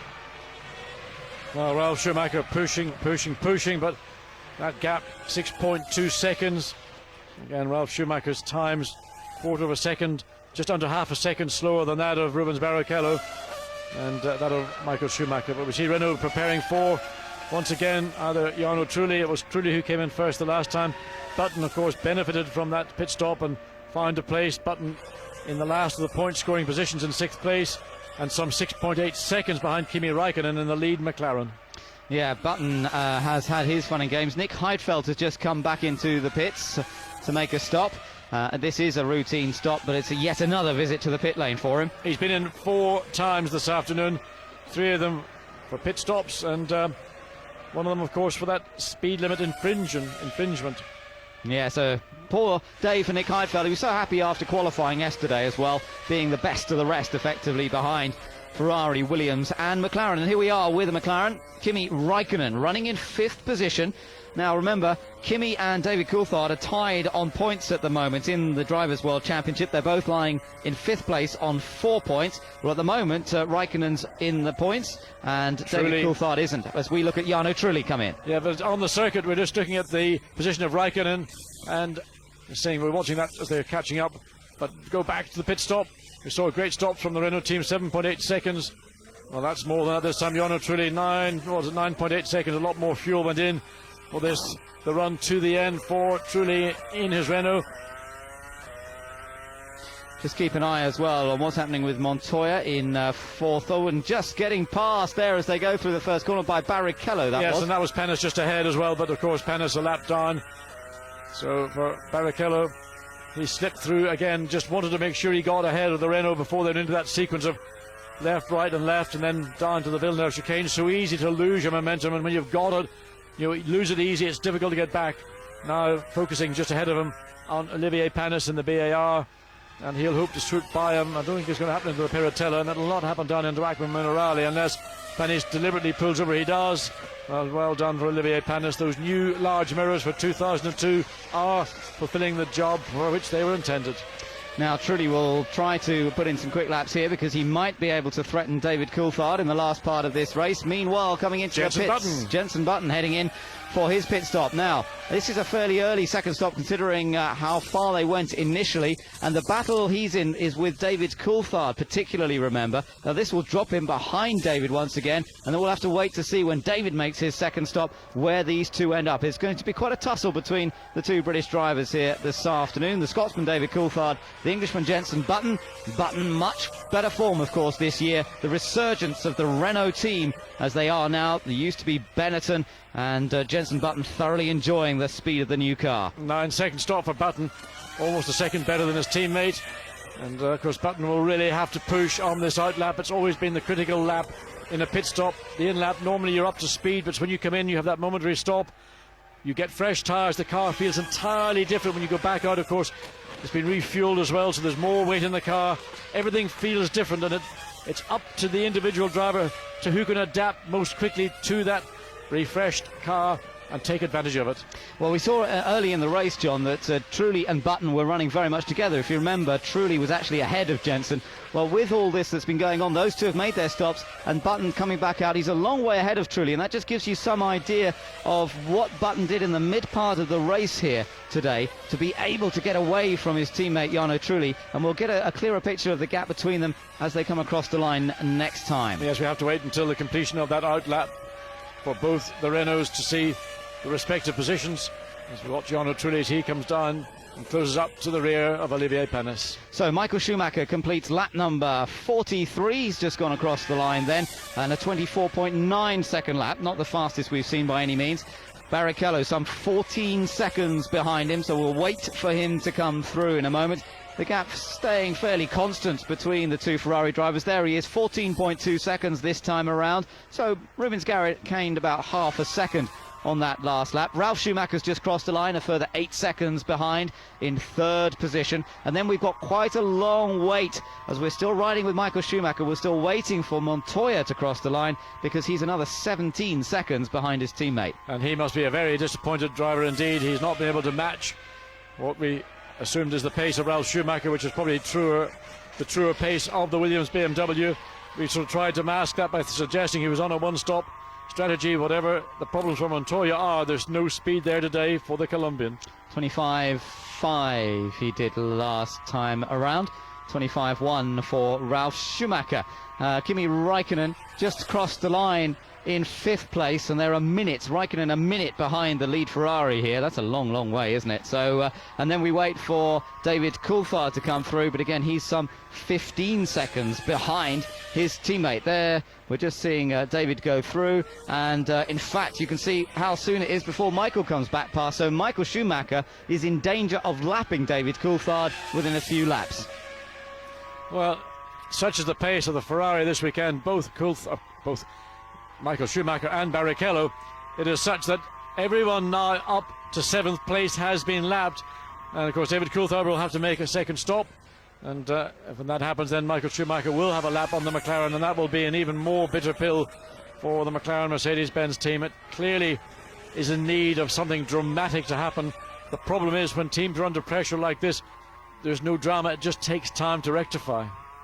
Riding on board here as we come down towards Tosa. This is on board the other Ferrari of Rubens Barrichello, climbing back up the hill towards Piratella. Let me just tell you that Button has been across the line now, so has Trulli, and well, just looking at the interval between them, there's quite a big gap, some 20 seconds or so between the two of them. So Button did a good job in that mid part of the race to really pull away from his teammate. Kimi Räikkönen, so this is the second and we believe final stop. Oh, and he's retiring. Räikkönen has pulled out.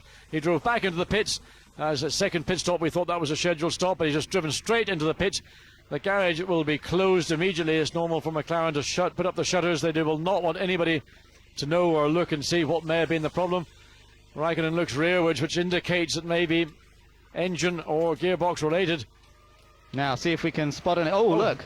There's what was that fell off? And whose car was it that fell off? Yeah, I'm not sure. We're looking at Nick Heidfeld coming through the chicane, but it was someone further ahead of him that had some part of the car fall off, and maybe that was something to do with Kimi Räikkönen's retirement. So out of 5th position for the McLaren Mercedes driver as the Ferrari team now prepare to receive one of their cars right at the top end of that pit lane. Will it be Michael Schumacher, our race leader, or Barrichello, second place, who's closed up just a little bit more again in the last lap, the gap down to 13.6 seconds between the two Ferraris. The McLaren team get all their paraphernalia, their airlines, they put them out of the way because they know that when a car which is directly ahead of them is going to come into the pits, when the pit is cleared, then those airlines have been known to snag rear wings, and not something you want to see happen. So they prepare for whichever Ferrari, be it race leader Michael Schumacher or second place Rubens Barrichello.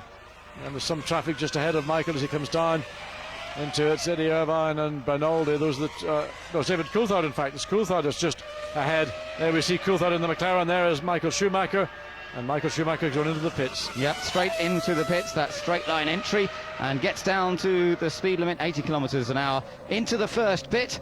Not far to go down the pit lane before he gets to his spot, and then the tyres going aboard. Now, with this stop, it's likely that Barrichello, will he take the lead again? He comes out of that final corner. It'll be quite a close run thing, but there you go. With the speed limit, of course, in application, it's not a very close run thing. Barrichello retakes the lead. 7.4 seconds. Now, what is interesting to see is the lead. Oh, here because Ralph comes in as well for his second stop. But let's watch and see what Barrichello does, because he's got to push very, very hard indeed.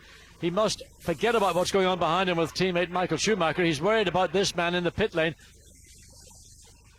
Yeah, he gets back out, and Montoya just coming out of the final corner. So this might allow Montoya to go ahead of his teammate. There he is, ahead of Ralf Schumacher. But of course, if Montoya needs to make a second stop, then that will drop him back down behind his teammate once again. And Barrichello has just given a personal best in that first sector. He knows on this lap, and I suspect that Barrichello will also be coming in on this lap, because that was the pattern that we saw in the first round of stops. He's got to push so hard in this sector, second sector, then expect to see Barrichello, but we're waiting to see in the pits. There's no sign of Ferrari laying up. The only people we can see in the pit lane right now that are prepared would be Jaguar. That's for Eddie Irvine. So no sign of Ferrari. Oh, there they are. In fact, they have. So Barrichello coming in, 7.4 seconds, and this is going to be a very, very tight pit stop, because Ralf Schumacher has been in and out, is back on the track, and for Barrichello it is second place in 6 points, or third place in 4 points. Yep, here he comes then, back into the pits once again for Rubens Barrichello, make his second stop of the day, and the Brazilian has been driving superbly in this second stint. Once he got past Ralph at the first stop, things have been going extremely well for him. Here comes our race leader then across the line. The pit stop still being timed. It's quite a long stop here, John. They must have had a problem with that left rear, because it took 13.9 seconds. Yes, and the problem is, where is Ralf Schumacher? We're looking to see where Ralph is. He's nowhere in sight. He's just coming out of Ravazza. Waved yellow flags. Now, why are those waved yellow flags there? I don't know. I think I did see some smoke from down there Car somewhere. stopped. I'm not sure. That was Irvine. He came out of the pits. We saw De La Rosa stop as he came out of the pits, and Irvine likewise has just stopped, blown up, or both, on the pit lane exit. So Jaguar's good finishing record is all over, and Eddie Irvine steps out of his car. That's De La Rosa and Irvine both out of the San Marino Grand Prix. Watching Juan Pablo Montoya now in third position, remember, the two Ferraris up front. Michael Schumacher has retaken the lead, of course, after Barrichello made his stop. Barrichello in second place and Montoya in third place. Ralf Schumacher then in fourth. Then it's David Coulthard in fifth. Jenson Button is in sixth place. Jacques Villeneuve in seventh. Let's take a look at what happened with Rubens' car here. Yeah, we can't tell whether it was the wheel nut. Something went wrong in that left rear. So panic in the Ferrari, lost 4 seconds. Fortunately, it didn't lose in position to Ralph. I don't know, actually it was Juan Pablo Montoya is in third place right now. Ralph running in fourth. So Michael Schumacher, he's made his 2 stops, and he's all set here for a dominant victory this afternoon. Williams are getting ready to receive Juan Pablo Montoya, so certainly looks as though he's been struggling this afternoon for pace. He will drop behind his teammate. He should manage to get back out in front of David Coulthard. And let's just watch and listen as Montoya makes his stop. There goes Ralf Schumacher. It looks clean. Fuel goes aboard. Yeah, good stop. Good job by the Williams team. 7.4 seconds, as quick as we've seen pretty much all day.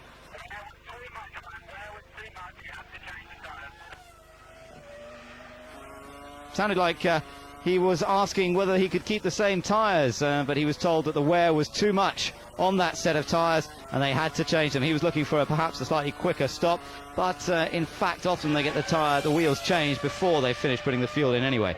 And I suppose also, it depends on the level of wear on the tyres. There's a point at which you can go, and then beyond that point you will be considered to be illegal, and the team very aware of that, as are Michelin. Nobody wants to go beyond that point and be the first person to suffer, and that's a disappointment there. Yeah, Olivier Panis out of the race as well. See that one. We haven't seen his car stopped by the side of the road, but sadly the Frenchman, well, he hasn't had much luck with BAR Honda so far this year. It has been really a story of disappointment at every race. His teammate Jacques Villeneuve in the pits. Let's hope that this goes a little more cleanly. He gets away well, but Panis failed to finish any of the races so far. He was involved in the pile-up at Melbourne in the first race, had a clutch problem which put him out in the second race, and a gearbox problem that put him out in Brazil. So David Coulthard in the remaining McLaren Mercedes-Benz, presently running in fifth place, some 38 seconds behind Montoya. Now that'll change again because Montoya's just gone back out. As we see yet again, the pace of the Ferraris, it just blast past Renault. The other question mark at the moment for me, and I think it should be fairly straightforward, is about this next stop, because Coulthard will be coming in from what is fifth place, but Jenson Button is only 15 seconds behind him. So that means that Coulthard is going to lose fifth place. And in fact, we'll have to see whether Villeneuve, I don't think Villeneuve will be anywhere near him. It means that Coulthard will therefore drop down to sixth position. Right now, Button running in the middle, 126 is Coulthard, the 125s. Coulthard clearly being told to push, push, push, because this pit stop will make the difference. 6.8 seconds, the quickest all day. So can Coulthard get down the pit lane? Can he get onto the track before we see Jenson Button in his Renault? Look, well, there's no sign of the... No, he went through. He just went through. Button just went through, so that means that he stays ahead of Coulthard as crossing a line. There's Michael Schumacher in danger of lapping those two cars. Coulthard exits, and there you see the Renault flashing through the Villeneuve chicane as David Coulthard now in 6th place and just 1 point. Yeah, it is disappointing, and the more disappointing from McLaren Mercedes' point of view, John, is the fact that they are likely to be lapped by race leader Michael Schumacher. I mean, you know, what a story that is. Look at what McLaren Mercedes have done in recent years. They're the ones that have taken the challenge to Michael Schumacher, and this time they're in danger of having their only remaining car in the race lapped by Michael Schumacher. And also, I think I would like to see the press in Germany tomorrow and they get stuck into Mercedes-Benz, because clearly the pace is not there. In the case of Raikkonen, the reliability is not there. And on top of which, you got the two BMW engine Williams running in 3rd and 4th place. But even today, their pace has not been sufficient to be able to challenge that of Ferrari. Felipe Massa moving out of the way there of Ralf Schumacher. Massa still running in 9th, so both Saubers are still running, and with a fairly high attrition rate recently, we've seen them move up the order again. Massa back up into 9th, as I say. Heidfeld is in 10th position. Our other two runners still in this race are Enrique Benoldi in 11th and Mark Webber. That Minardi still going. It's been reliable throughout the season. Might not be the fastest car out there, but Webber is putting in lap after lap, and he's currently in 12th. And Mark lapping in the middle, 1 minute 28, and you contrast that to what's going on at the sharp end of the field. It was in the 24s, now back into the 25s, so about 3 seconds per lap difference between the Minardi with Mark Webber and the Ferraris of Michael Schumacher and Rubens Barrichello. Comparing laps, Michael and Ralph over the last couple of laps, and you can see that Ralf Schumacher's been setting some fairly rapid laps himself, 25.8 just on that last lap. But Michael, when he does get into clear air, he's back down into the 124, so I don't think there's anything to worry about. I think that Michael, although just lapping a little slower, I think he's got himself a bit caught in traffic, and that's what... And really now under no pressure whatsoever. The only danger to him would be, of course, coming through the lap traffic, but we have quite a smallish field, only 12 cars of the 21 that started now running, and they're equidistant spread around the circuit. Michael Schumacher, those slow-mo, again, just watch his hands. It's so gentle the way he does everything. Just everything is so easy, there's so much time. Just sits there, the head, never moves, doesn't bob around. Absolutely perfection. When a driver's driving at that level of ability, John, and that level of confidence, we've got the super slow-mo on our camera, but it's almost like that for him in the cockpit, isn't it? Everything is slowed down when you have that much confidence. Well, when you've got a rhythm, as he's got, everything is just so easy. Everything happens. There's plenty of time for it to happen. You've got lots of time to think forward. Nothing is done in panic. Nothing is done as a sort of, oh. It's just a rhythm. It's the best rhythm in the world. Michael Schumacher looking to hold on to that gap that he has currently over teammate Rubens Barrichello. 14 seconds it has remained around there. Ralf Schumacher now in 3rd place, with Montoya having made that second stop, and Montoya really is not going to be able to get onto the podium unless something goes wrong to one of those 3 cars up ahead, the 2 Ferraris and the 1 Williams of his teammate. Jenson Button running in 5th place, but he's a long way himself behind Montoya. Coulthard about 3.5 seconds behind Button, so that could still be a battle to watch, the one between Coulthard and Button. And we just see that battle as they come out of the Variante Alta, and there Enrique Benoldi into the gravel, and Benoldi has gone off down at the Ravazza. That's this exit of the middle of the second part of the Ravazza. We don't know why, just maybe getting tired, driver error, or hopefully not a mechanical problem. But Arrows again a disappointment. Frentzen went out early in the race. Now Benoldi beached in the gravel. Once again a yellow flag around the entry, middle and exit of the Ravazza corners. So we're down to almost half the field now with the retirement of Enrique Benoldi. That puts Mark Webber up 1 into 11th position. We do tend to see a fairly high attrition rate at this San Marino Grand Prix, with a lot of full throttle running. Sometimes the engines take quite a lot of strain, although it seems to have been a variety of reasons that we've seen cars go out here today.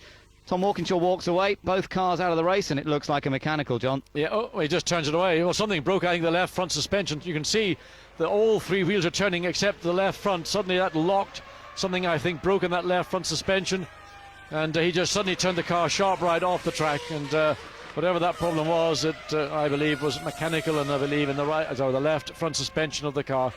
Rinaldi very quick-witted to take the car away to safety into the gravel, knowing that he can get the car removed behind the barriers, as this battle for fifth place between Jenson Button and David Coulthard continues. And yet again Michael Schumacher slowly creeps up towards the tail of the McLaren.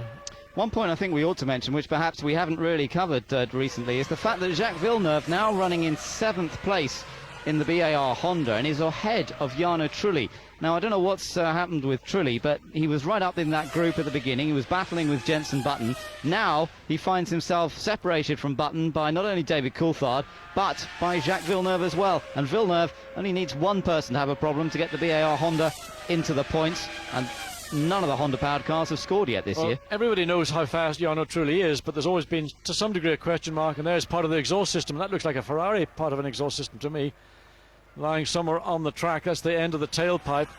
I don't know whether I'm right in saying Ferrari. It just happens to be in front of one of the Ferrari's principal sponsors, but a piece of that titanium exhaust system lying on a part of the racetrack, and that, just looking to see where it's coming from. I think it's up at the Piratella. I'm not sure. I think it is coming up to the Piratella. Well, hopefully it's just offline, and with a bit of luck everybody will manage to miss it. Bit hard if you're running side by side with somebody, but not usually trying to overtake into that part of the track. No, but it's just literally very close to the line. The line is on the left of screen. That is a yellow flag area. I mean, you're not going to send out anybody to clear that up. It's too dangerous to put somebody out on the racetrack, so that yellow flag station will remain there, and once the entire field has been through, they will be aware that there is something on the track. And of course they are meant to marginally slow down, but certainly they should stay well to the right of the track and not attempt any overtaking manoeuvre, which of course would be totally illegal under a yellow flag station anyway. Now, how must this feel for David Coulthard? He's been given a blue flag to let race leader Michael Schumacher just go through. Well, David's had plenty of battles with Michael Schumacher over the last few years, but he slowed right down there. Well, I think it's David Coulthard making a point, doing it right in front of the hierarchy of his team.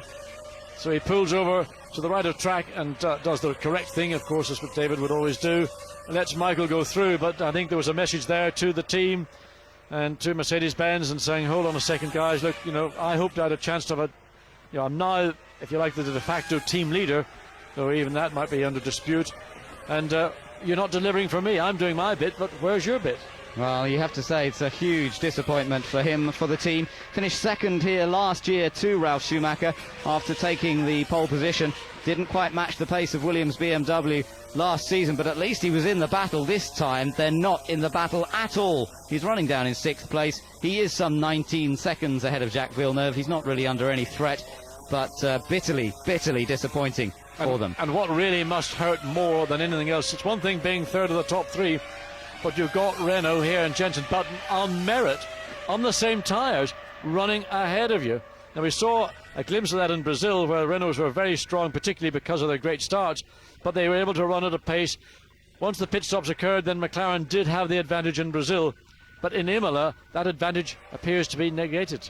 It does indeed, and Renault are very much going to be a factor in this year's Constructors' Championship. They're on 6 points at the moment, only 2 points behind McLaren. Well, they're going to gain a point by the looks of things on McLaren. It's going to keep that battle very, very close. That's Enrique Bernaldi walking back to the pits, the end of the Arrows day once more, I'm afraid.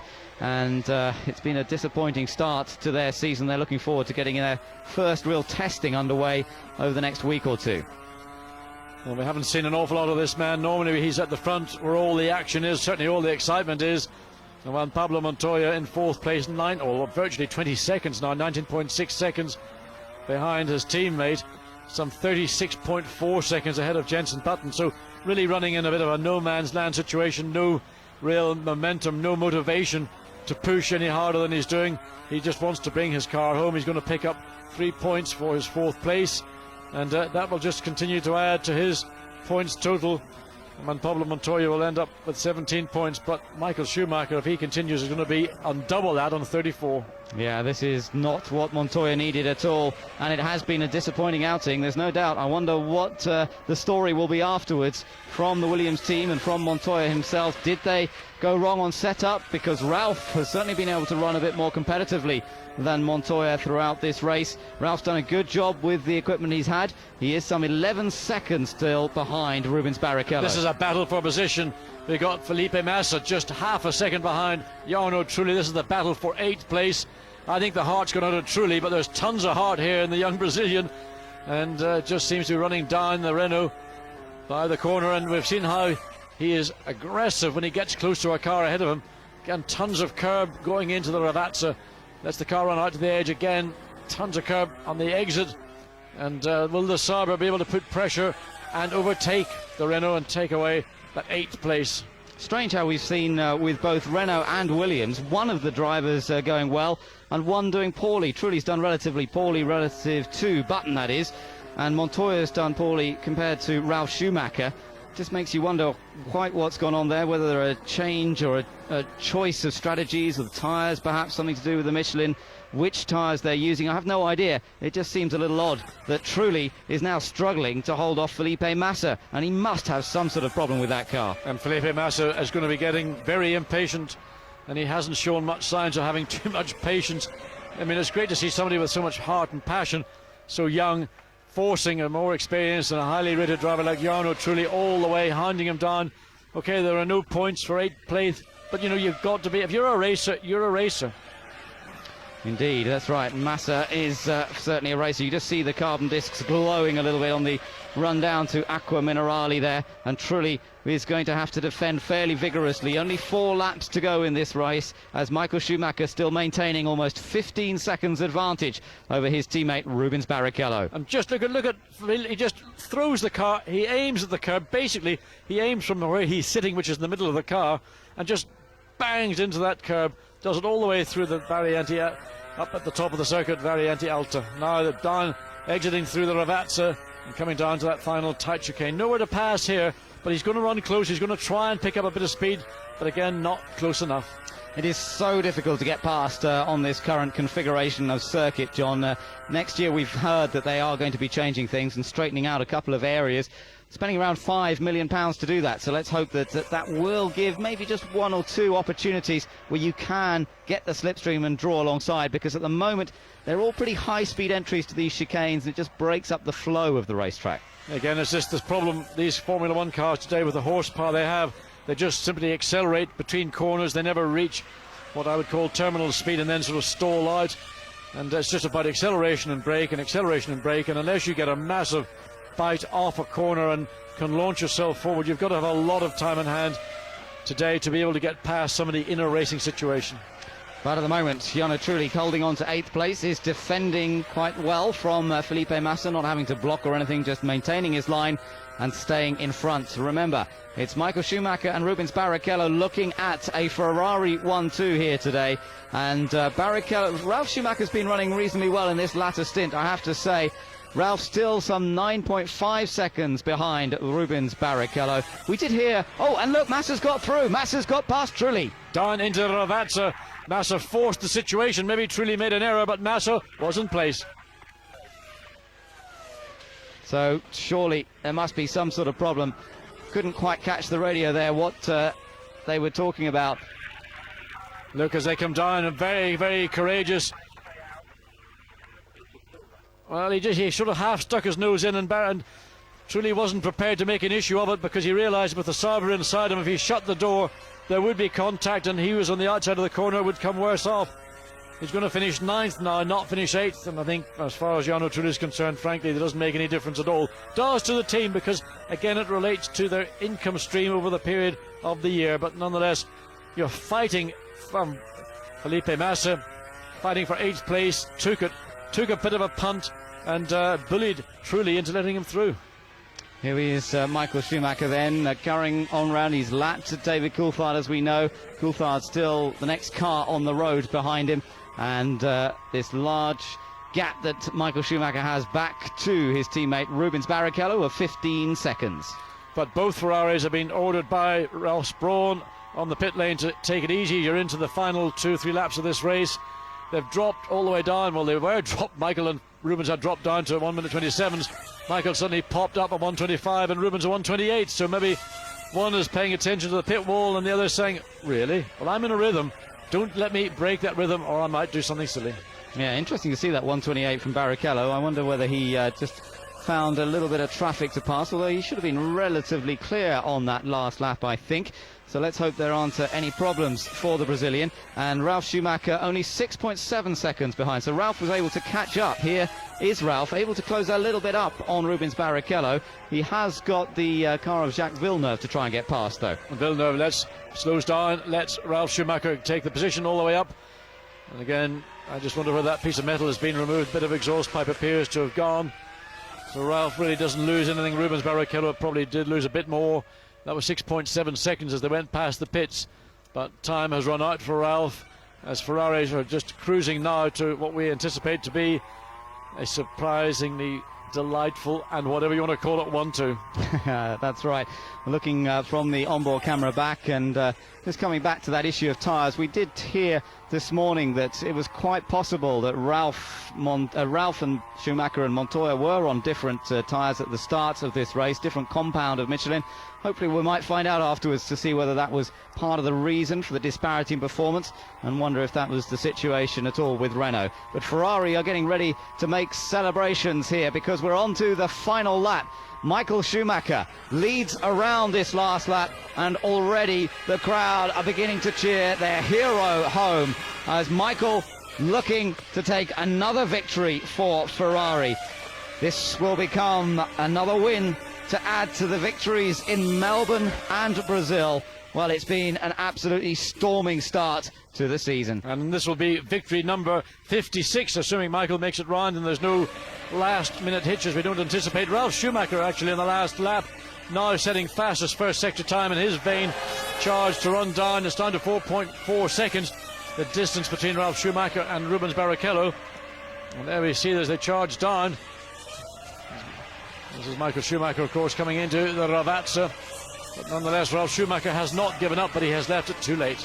So Michael Schumacher has driven an absolutely flawless race here at Imola. Perfect throughout. He comes down to the final chicane, eases it through. So simple for Michael Schumacher. He wins at Imola. It's his fourth win at this racetrack, and nobody has ever taken 4 wins at Imola before. More record-breaking performances from the 4 times world champion, and once again he goes even further ahead in the Drivers' Championship.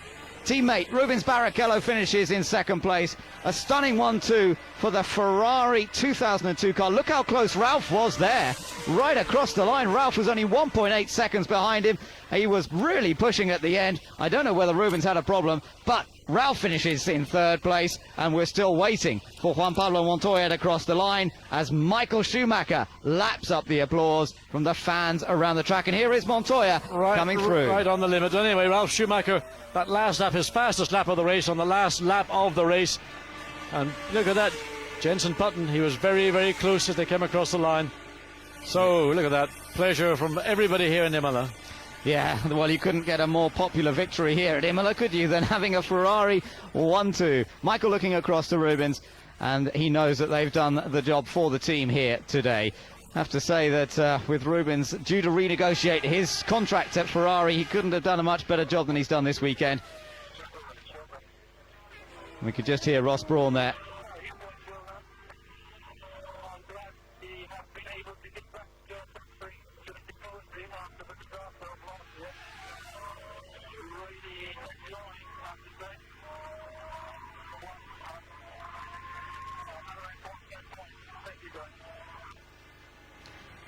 Well, they're trying to give something back to the Tifosi. They've done that.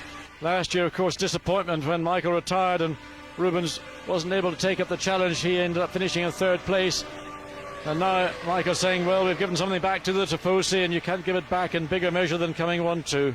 Look at the little bits of rubber all around the off line there. That's a result of having softer compound tyres. In Formula One, the tyre battle that goes on between the two companies, they're all driving around offline, notice, to pick up a lot of that rubber on their tyres as well. Ralf Schumacher drove superbly well here today as well. Outpaced by Ferrari, there wasn't a lot that the Williams BMW could do. He closed right to within a second or two of Barrichello at the end, but it wasn't enough. Ferrari and Bridgestone having the edge here today, and Michael Schumacher, superb as ever, carrying on his record-breaking run. Montoya finishing in 4th place. Jenson Button, a good drive from Jenson Button to take 5th place ahead of David Coulthard in 6th. And Jacques Villeneuve, after a hard-fought weekend, happier with the car. Unlucky in a way, I suppose, not to get in the points, but it will still boost BAR Honda to have had that finish. Yes, indeed, a strong performance from Villeneuve. I think Jacques is now showing signs of being revitalised and rejuvenated, and drove a very, very strong race, a hard race. He knew he was never going to get into the points on merit, but nevertheless he didn't give up, and he pushed all the way, and that 7th place will give heart to the team, and a team now being restructured, and one that maybe in the course of the remaining part of the season will start to make inroads and progress. Michael Schumacher, 34 points he now has in that Drivers' Championship, and he's running away in this early stage of the season. It still is the very early stage, but what a brilliant start it's been. Ferrari's choice to use the 2001 car initially, well, that worked perfectly. Then Michael pushed to have the 2002 car ready for Brazil. That worked perfectly, and it's all worked absolutely according to plan here this weekend. But Ben, what's amazing is that Ferrari continually produce cars that by and large are reliable, not only reliable but win races. And you know, there's something that goes on down in Maranello which is magic, and that is they've got the speed, they've got the reliability. How many other teams can say the same? I mean, right now Williams, this was a Williams Grand Prix. They are going to be very, very disappointed to have not won this Grand Prix. Think about what McLaren are going to be thinking. Is it going to be a crisis meeting, or is there a problem we don't know about David Coulthard? Ferrari take the lead in the Constructors' Championship now by a narrow 3 points over Williams BMW, who did have the lead before we came in. And look, everyone else has got so little in comparison. It really is a great shame. McLaren only on 9 points, just the 1 point score today, and Renault on 8 points, so they are close to within 1 point of McLaren Mercedes. Michael Schumacher out of the car, delighted as ever, always pleased. And there's Rory Byrne, an occasional visitor only to the Grand Prix, the man who designed this car, congratulating his #1 driver. And there, well, affection from Brazilian Rubens Barrichello, and now Rubens and Michael being asked to come in. They'll be weighed with their helmets, and then they'll go up onto the podium. And Jean Todt, once again, the mastermind behind this Ferrari resurgence, has taken a long time. And the major key component was when Michael Schumacher joined the team in '96, but it didn't happen until 2000. Before that World Championship was inevitable, it was going to come to Ferrari, but it took a long time. It did, but it's worked so well ever since then, hasn't it? And Michael Schumacher, 3 wins he's had for Ferrari himself here now, to make it 4 in total, including the victory he had for Benetton some years ago. Williams still have the most wins of the manufacturers around this track, but still for Ferrari, bringing in their 5th victory at Imola, following on from Didier Pironi back in 1982, Patrick Tambay in 83, and Michael himself in 1999, 2000, and now 2002. There are the results then. Schumacher ahead of Barrichello, with Ralf Schumacher in a close 3rd at the end. Montoya seemed to struggle a bit today. We'll find out later whether that was down to tyres or other problems. Button in a good 5th place. Strong race that was from Jenson Button, and a lot of people in pit lane will have admired that performance because he did the quick laps when he needed to. But for McLaren Mercedes, disappointment really. They lost Kimi Raikkonen, and David Coulthard ended up being lapped in 6th. Well, we're looking at a wonderful race for Ferrari, but again, just listening off to Ross Brawn and being asked how easy was it for you, and they said, well, obviously that little problem in the pit lane for Rubens Barrichello, but also apparently they made a request to Michael to make a change on that steering wheel. Remember, we saw the Ferrari steering wheel at the start of the race prior to the race getting underway. Well, one of the inputs that he was required to make didn't respond, and they were actually sitting on eggs, they said, on the pit wall for most of that race. They weren't sure whether the car and the reliability was going to be there, but clearly we've seen a 1-2 from Ferrari, and reliability problems and little glitches which occur in a race, still not enough to dethrone the world champion from another victory, 56, and from Rubens joining him on the podium to make it a Ferrari 1-2. Yes, win number 147 for Ferrari. And remember, Michael becoming the most experienced Ferrari driver with this Grand Prix. Well, he couldn't have done it in better style, could he? Taking over from Gerhard Berger as the driver to have contested more Grand Prix than anyone else for the famous Italian team. And he's done it with a win here at Imola. And just talking about that reliability, the man there, Jean Todt, responsible for the programme. That new car, they did thousands of miles of testing with it, of course, during the winter. But that stunning reliability once again, and some of the teams up and down the pit lane must be so envious of that finishing record. Up onto the top step then, the familiar jump of victory for Michael Schumacher, and time for the national anthems to play.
The German and Italian national anthems, familiar parts of the celebration ceremonies at a Grand Prix nowadays.